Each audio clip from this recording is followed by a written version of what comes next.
Leader হয়েছি, পাড়ার কেউ চিনে না। নেতা হয়েছি, কেউ তোমাকে চিনে না। ভালো লিডার হয়েছে তুমি, তোমার মনে লিডারের কোনো দরকার নেই। তুমি কেমন লিডার? তোমার জন্য 10 জন লোক তোমার পিছনে নেই, 20 জন লোক তোমার পিছনে নেই, 50 লোক ডাক দিলে তুমি আসো না, তুমি একজন লিডার হয়ে গেছো। যারা লিডার হবেন কমপক্ষে ডাক দিলে 500 লোক যেন সাথে সাথে বের হয়ে যায় সে ব্যবস্থা করবেন। লিডার হয়েছেন আপনি একজন। ছাত্র নেতা 10 জন ছাত্র পিছনে দেখি না, 20 জন ছাত্র তার সাথে হাঁটে না, এবং ছাত্র নেতা হয়ে গেছে।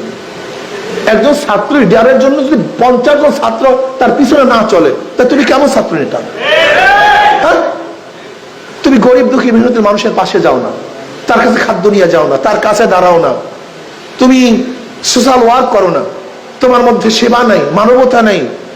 একজন গরিব ছাত্র যে পরীক্ষা দিতে পারে না, তুমি ছাত্র লিডাররা তার কাছে যায় না, উনি একজন ছাত্র লিডার হয়ে গেছে।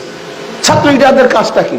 ঘুরে ঘুরে দেখবে এলাকার মধ্যে কোন কোন ছাত্ররা গরিব আছে, অসহায় আছে, তাকে সেবা করবে, তাকে বই কেনার ব্যবস্থা করবে, তাকে ফিস দেওয়ার ব্যবস্থা করবে।